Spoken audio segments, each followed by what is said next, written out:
She was 18 and a widow. No inheritance, no allowance, no place to sleep by nightfall, just a small horsehair trunk with a broken clasp, and 3 shillings and 6pence knotted into the corner of a handkerchief. And with that trunk, turned out of the gate of a country house called Bracken Fell in a raw November wind, Martha Mason walked down a rutted lane toward a village she barely knew.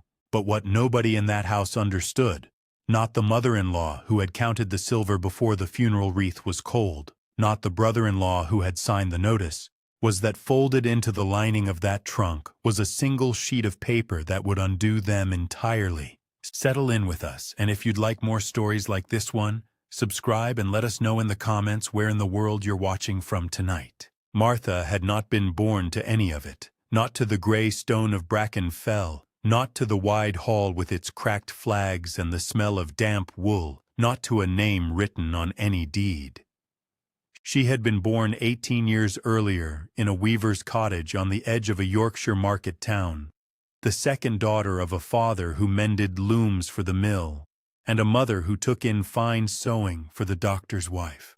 Her mother died when Martha was 7, of a fever that also took the baby, and her father, who had never been a talkative man, grew quieter still and worked longer hours, so that by the time Martha was 10, she was already keeping the small house, laying the fire, boiling the tea, and darning her father's stockings by the light of a single tallow candle.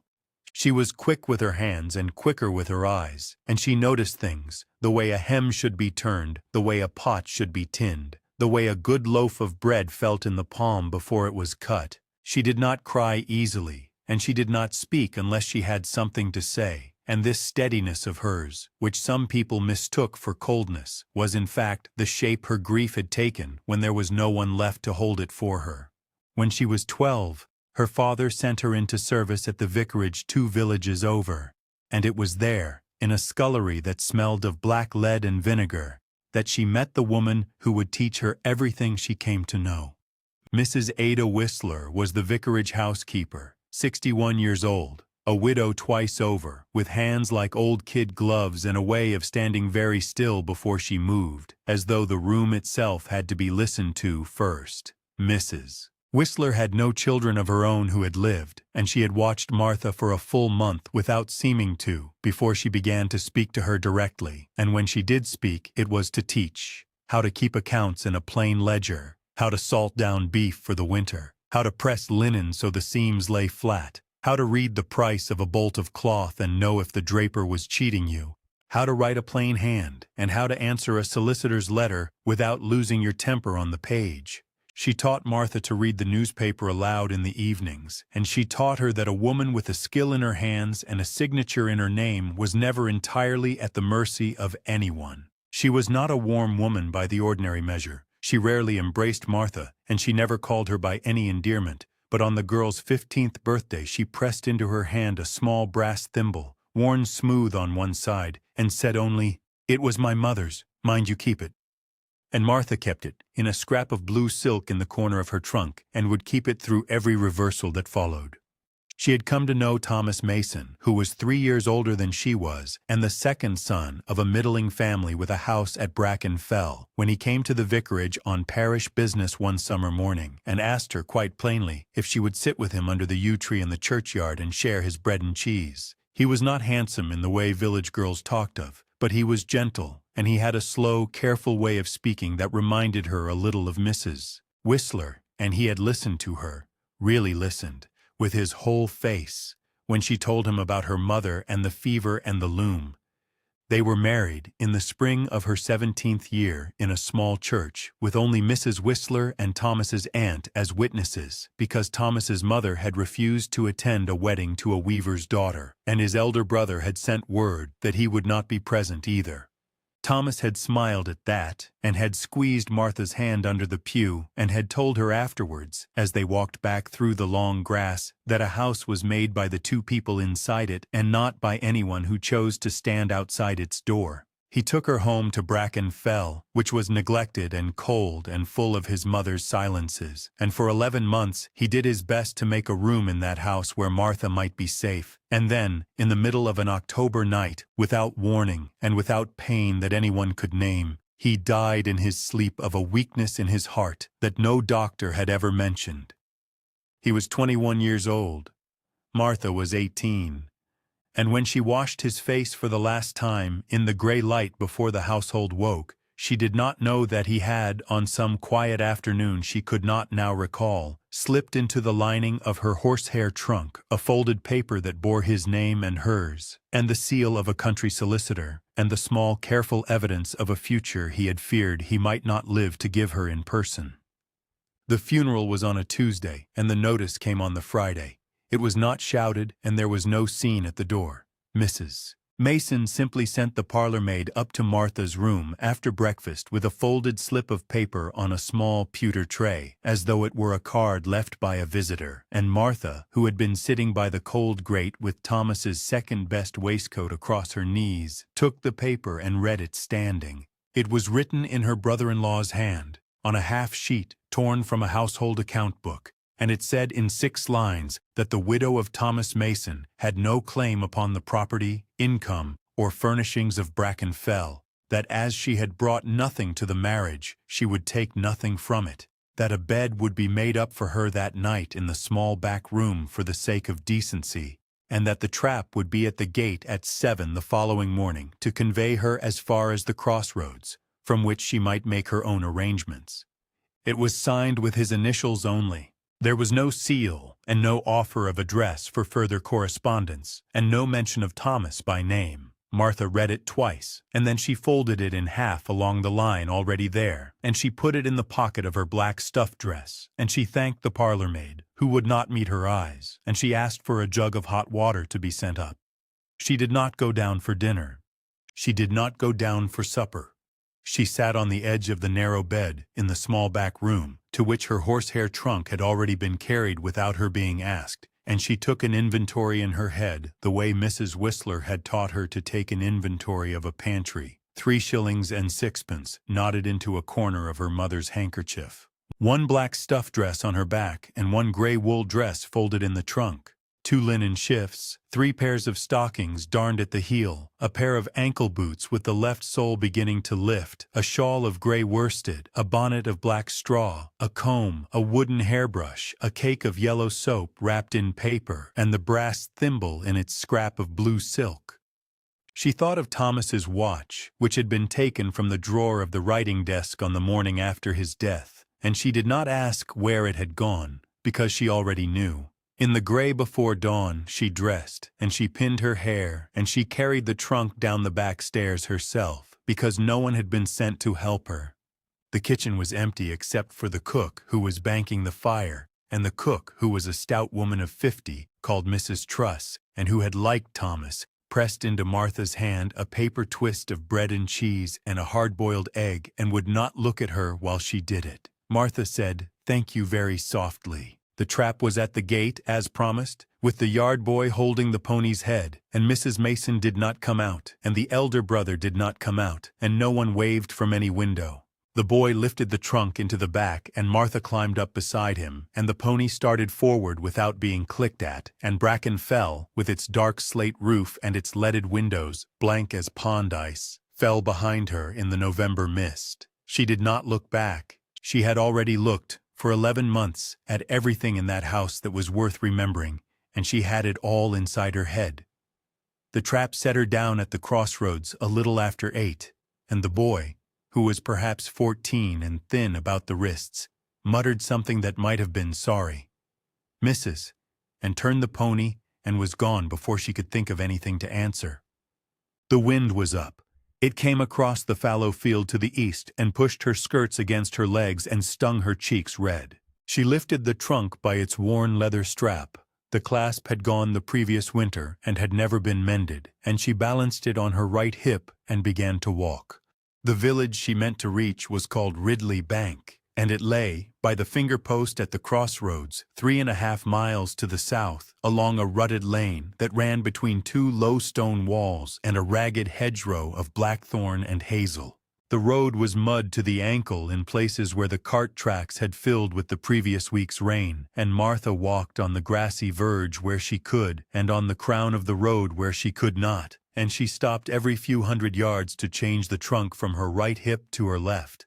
The country was open moorland to the east, rising in long brown swells toward a sky the color of pewter, and to the west it dropped away into a shallow valley of small fields and scattered farmhouses, each with its thread of coal smoke going up straight and then bending sideways in the wind. A rook flew over her once, calling, and settled on a fence post ahead of her, and watched her pass with a steady black eye, and did not move.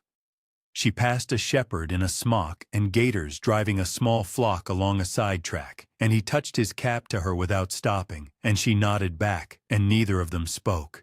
Halfway to Ridley Bank, the rain began, not hard, but a fine gray drizzle that soaked slowly through the shoulders of her shawl and settled in beads on the black straw of her bonnet. She stopped in the lee of a dry stone wall and ate half of Mrs. Truss's bread and cheese, sitting on the trunk with her back to the wind, and she made herself chew slowly and swallow properly, because Mrs. Whistler had once told her that a woman who ate her food in a panic would faint before nightfall and be no use to herself. The egg she wrapped again in the paper and put back in the trunk for later. She drank a mouthful of water from a runnel that came down clean off the moor and tasted of peat and cold stone, and she stood up and she picked up the trunk and she went on. By the time the road began to drop toward the roofs of Ridley Bank, her arms were shaking and her palms were blistered under her thin gloves, and the left sole of her boot had lifted enough to let the wet in at every step. The village came up slowly out of the mist. A squat gray church with a square tower, a row of stone cottages with smoking chimneys, a bridge over a brown beck, and, at the far end of the single street, the painted sign of an inn swinging on its iron bracket. Martha shifted the trunk once more, and she straightened her back the way Mrs. Whistler had taught her to straighten her back before knocking on a strange door, and she walked into Ridley Bank. The inn was called The Ploughman, and the sign showed a man in a smock leaning on the handles of a wooden plough behind a pair of red oxen, and the paint of the oxen had blistered along the flanks, and the smock had faded to almost the same gray as the sky. Martha set the trunk down on the flagstones under the low porch, rubbed her palms against the front of her black stuff dress, and pushed the door open with her shoulder. The tap room was empty at that hour, except for a small coal fire and a black cat asleep on the settle, and behind the deal counter stood the landlady, a wide, red-cheeked woman of perhaps 45 in a plain print dress and a clean linen apron, wiping the rim of a pewter jug with a cloth. Her name, Martha would learn within the hour, was Mrs. Ellen Hobb, and she had kept the ploughman with her husband for 19 years and buried 2 of her 4 children in the churchyard across the beck. Mrs. Hobb looked at Martha and at the trunk and at the wet on the shoulders of the shawl, and she put the pewter jug down, and she said, "Come to the fire." Martha said she had 3 shillings and 6pence, and she needed a room, and clean water, and a place to dry her shawl, and could she please have the smallest room in the house for as many nights as the money would keep her. Mrs. Hobb said 6pence a night for the small back room over the yard, with breakfast, and a shilling extra for a fire if she wanted one, and she said it without pity and without curiosity, and Martha thanked her and paid a shilling for 2 nights without a fire, and nodded the rest back into the corner of the handkerchief. The small back room was under the roof and reached by a narrow stair. It was 8 feet by 10, with a single dormer window that looked out over the inn yard and the slate roof of the stable, a plain iron bedstead with a straw mattress, and 2 gray wool blankets, a rush-seated chair, a washstand of scrubbed pine with a chipped white ewer and basin, a small square of drugget on the boards, and a row of 3 iron hooks fixed to the wall behind the door. The ceiling sloped so sharply on the yard side that Martha could not stand upright within 3 feet of the window. The plaster was clean but yellowed by years of tallow smoke, and one of the boards under the drugget gave a soft, dry creak when she stepped on it. There was no grate, only a black-leaded flue pipe passing through the corner from the tap-room fire below, and when she laid the flat of her palm against it, she could feel a faint, steady warmth that would last as long as the fire downstairs was kept alive. Martha shut the door, drew the small iron bolt, sat on the edge of the bed, and did not move for a long moment. Then she stood up, and she lifted the trunk onto the rush-seated chair, and she began to unpack it slowly and in order, the way Mrs. Whistler had taught her to unpack a linen press, one item laid on the bed before the next was lifted out. The gray wool dress she shook and hung on the middle hook. The 2 linen shifts she folded and laid at the foot of the bed. The 3 pairs of stockings she paired and rolled. The comb, the wooden hairbrush, the cake of yellow soap in its wrapper, each to the washstand in turn. The shawl she spread across the footrail of the bed to dry. The scrap of blue silk she took out last and unwrapped, and set the small brass thimble on the windowsill where it caught what gray light the dormer let in, and she stood looking at it for the space of 3 breaths. Then, because the trunk was empty and the lining had shifted where she had lifted the last of her things, she saw what she had not seen in the small back room at Brackenfell in the dark of that morning. A corner of the calico lining on the underside of the lid had come away from its tacks along one short edge, and beneath it lay the pale, straight edge of a folded paper. Martha sat down on the floor beside the trunk because her knees would not hold her, and she put both hands flat on the boards for a moment, and she breathed. Then she reached up, and with the tip of her finger she lifted the loosened corner of the calico lining a little further, and she slid the paper out from behind it. It was a single folded sheet of good cream-laid paper, twice folded, and once again sealed with a small round of red wax that had been broken and pressed back down, but not properly resealed, so that it lifted at once under her thumb. Inside the outer sheet was a second, thicker paper, folded in 3, and stamped in the upper corner with the impressed seal of a country solicitor in the town of Otterby, and headed in a clerk's careful hand, "Deed of Freehold." Beneath that were the words, "The property known as Hazelbank Cottage, together with its garden, outbuildings, and the freehold of the strip of grazing land marked A on the attached plan, in the parish of Ridley Bank, in the county aforesaid, conveyed absolutely and without encumbrance unto Thomas Mason of Brackenfell, gentleman, and unto his wife, Martha Mason, formerly Martha Ellick, jointly, and to the survivor of them." The date on the deed was the 14th of June in the year of her 17th summer, 6 weeks after her wedding.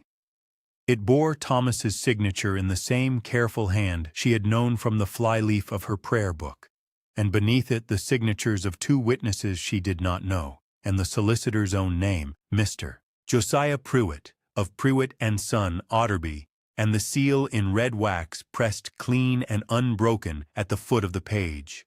Martha's hands were shaking, and she laid the deed flat on the drugget and turned to the outer sheet, which she had thought at first was only the wrapper. It was a letter. It was in Thomas's hand, and it was not long. "My own Martha," it said.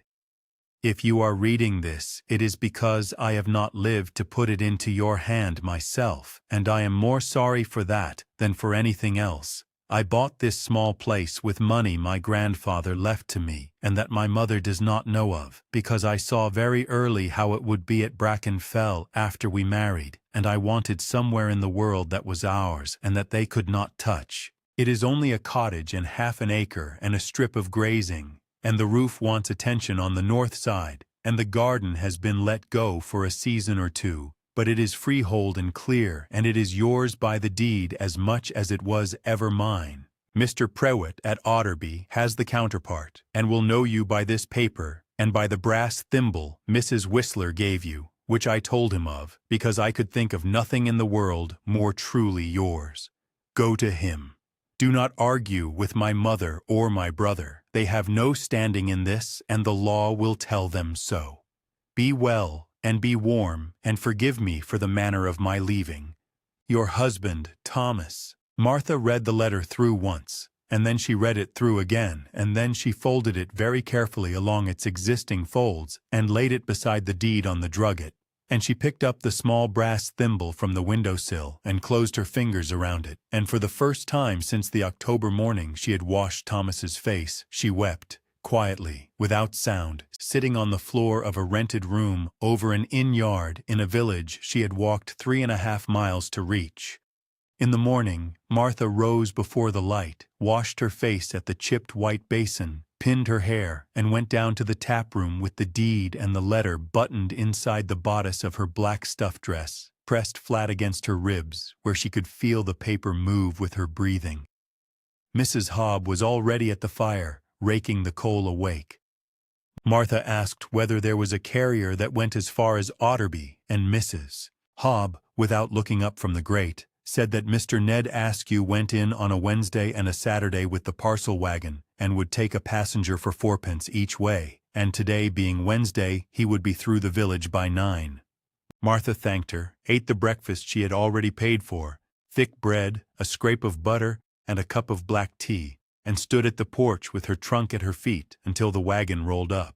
Mr. Ned Askew was 60, a widower with a badly set left thumb from a cart accident 20 years earlier, and he drove a covered wagon behind a heavy bay mare called Bessie. He took Martha's 4 pence, lifted her trunk in among the parcels without being asked, and helped her up onto the plank beside him. They spoke very little on the road to Otterby. He told her the names of the farms as they passed, and the name of the beck where a bridge had been washed out the previous winter, and he offered her half of a russet apple from his coat pocket, which she took and thanked him for. Otterby was a market town of grey stone with a wide street, a corn exchange, and a solicitor's brass plate set into the doorpost of a narrow house at the end of the churchyard wall. Prewitt and Son, attorneys at law. Mr. Josiah Prewitt was 72. Thin, spectacled, and precise. He rose from his chair when Martha was shown in, looked once at the deed she laid on his desk, once at the brass thimble she placed beside it, and then, very quietly, at Martha herself. He said only, "My dear," and drew out a chair. He confirmed the deed against the counterpart in his cabinet, took Martha's account of her ejection from Brackenfell in a plain hand on foolscap, and instructed her to sign it. He drafted that same afternoon 3 letters, one to Mrs. Mason at Brackenfell, one to Martha's brother-in-law, and one to the county magistrate at Otterby Sessions.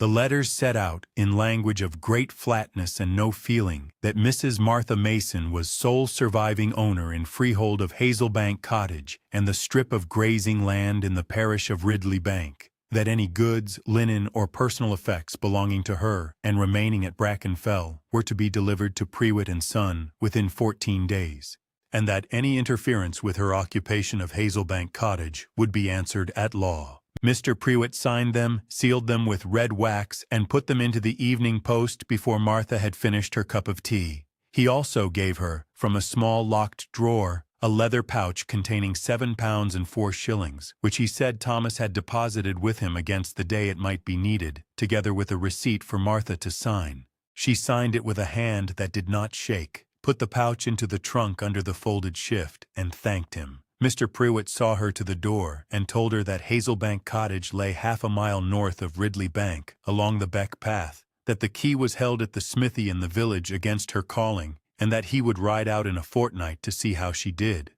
She rode back to Ridley Bank on the parcel wagon in the last of the afternoon light, and slept that night in the small back room over the yard, with the deed under her pillow and the brass thimble on the window-sill. In the morning she went to the smithy. The smith was Mr. William Carrick, 53, a broad man with a burn scar across the back of his right hand from a slipped horseshoe, and he had held the key to Hazelbank Cottage on a nail behind his door for 8 months since Thomas's last visit. He gave Martha the key without a word, walked with her the half-mile along the Beck Path, and unlocked the door for her because the wards were stiff.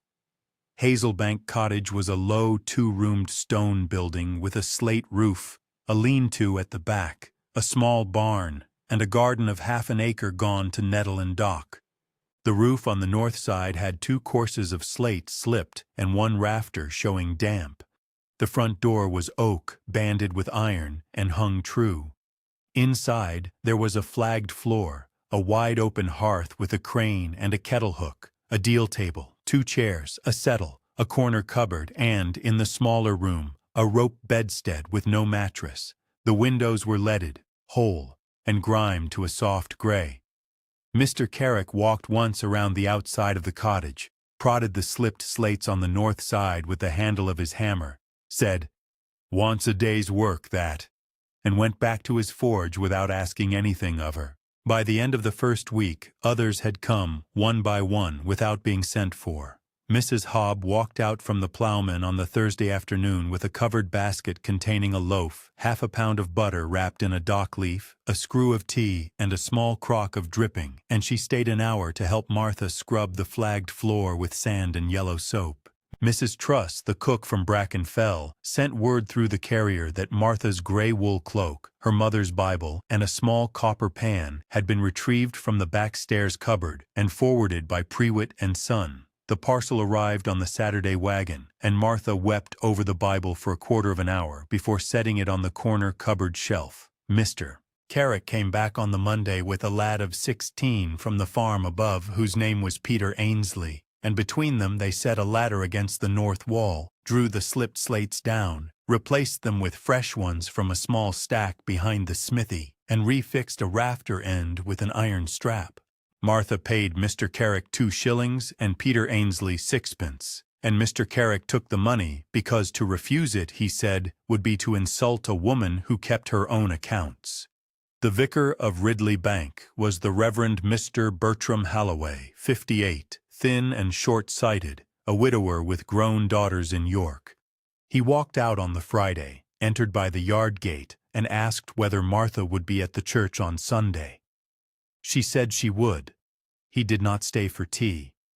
On the Sunday, she sat in the third pew from the back in her gray wool dress, and he read her name in the parish register that afternoon and entered her as Mrs. Martha Mason, Hazelbank Cottage freeholder. In the second week she cleared the front bed of the garden with a borrowed mattock and a scythe lent by the farmer above, whose wife, Mrs. Sarah Ainsley, 41, mother of Peter, brought a stone jar of buttermilk down the path on the Wednesday, and stayed to show Martha where a bed of thyme still lived under the dock. Martha wrote out, in her plain hand and in a fresh ledger bought for 3 pence at the Otterby stationer, the accounts of every penny spent since leaving Bracken Fell, the shilling for the 2 nights, the 4 pence twice for the carrier, the 2 shillings and 6 pence for materials at the smithy, the 3 pence for the ledger, and she balanced it against Thomas's 7 pounds and 4 shillings and the 3 shillings and 6 pence in the handkerchief, exactly as Mrs. Whistler had once taught her to balance a pantry book. Word traveled without her doing anything to send it. The men at Bracken Fell wrote back through their own solicitor claiming an interest in the freehold. Mr. Prewitt answered them in a single sheet, enclosed a copy of the deed, and heard nothing further of that claim. A carter arrived at the Plowman one morning with a small chest containing Martha's gray wool shawl properly folded, a pair of Thomas's cufflinks in a paper twist, a photograph in a leather case, and a note from Mrs. Truss that said only, "These are yours, my dear." Martha put the cufflinks in the corner cupboard beside the Bible and set the photograph on the deal table where she could see it at breakfast. By the end of November she was known in Ridley Bank as Mrs. Mason of Hazelbank, and the name meant a woman who paid her small bills on the day, kept her yard clean, and had a proper deed with a red seal at Prewitt's in Otterby. Mrs.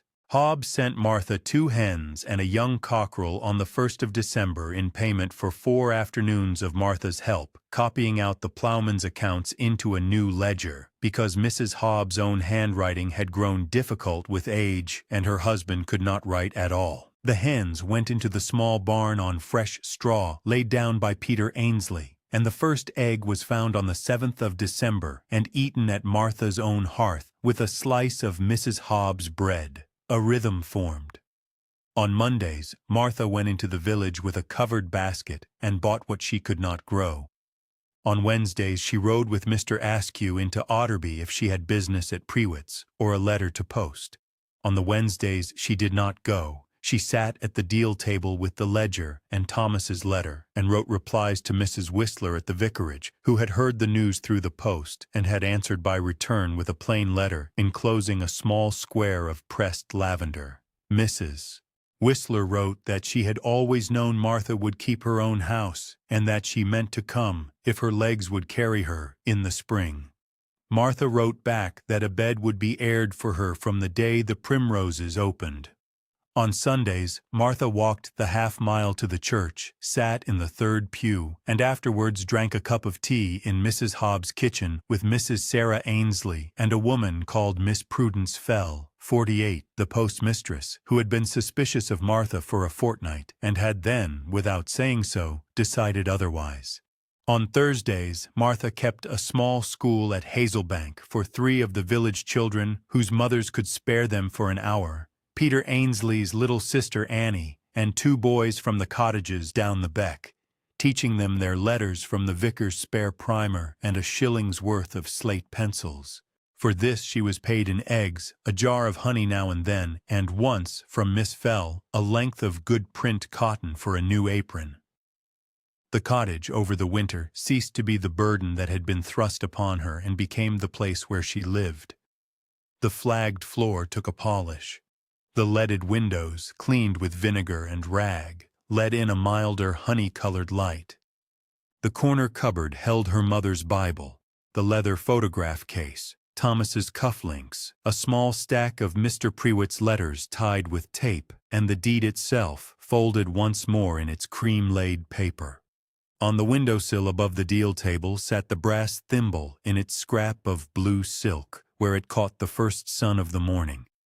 Mr. Prewitt rode out, as promised, on a bright, cold Wednesday in the middle of December, took a cup of tea at the deal table, walked once round the garden, said the roof looked well mended, and went back to Otterby by dusk. He wrote her afterwards that in 29 years of practice he had rarely seen a young woman set herself up so quietly and so completely, and Martha kept that letter in the corner cupboard with the others.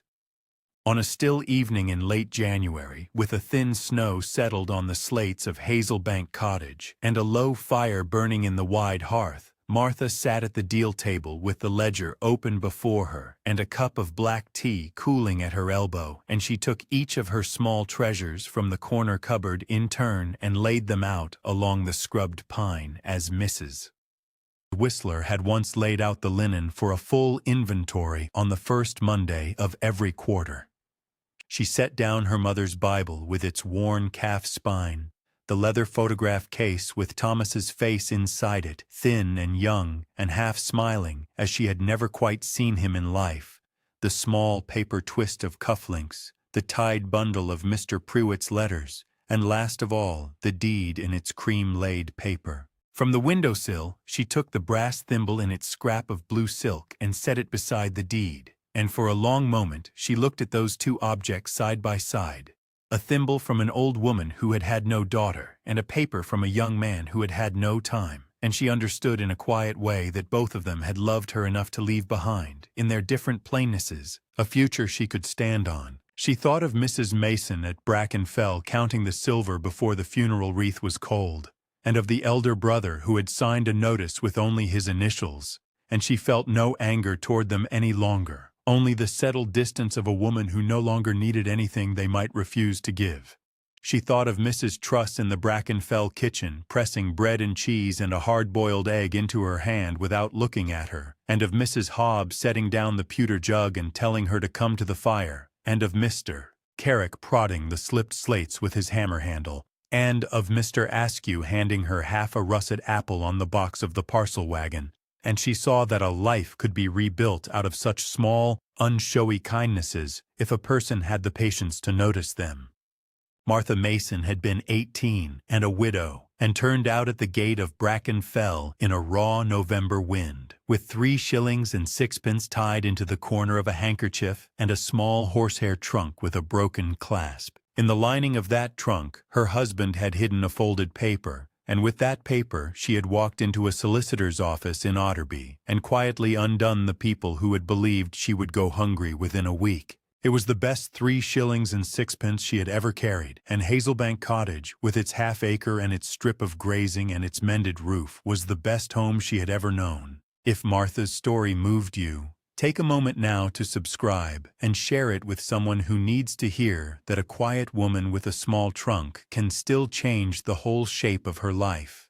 And before you go, sit for a moment with this: what small, overlooked thing in your own keeping might turn out, in time, to be the deed to the life you were meant to have.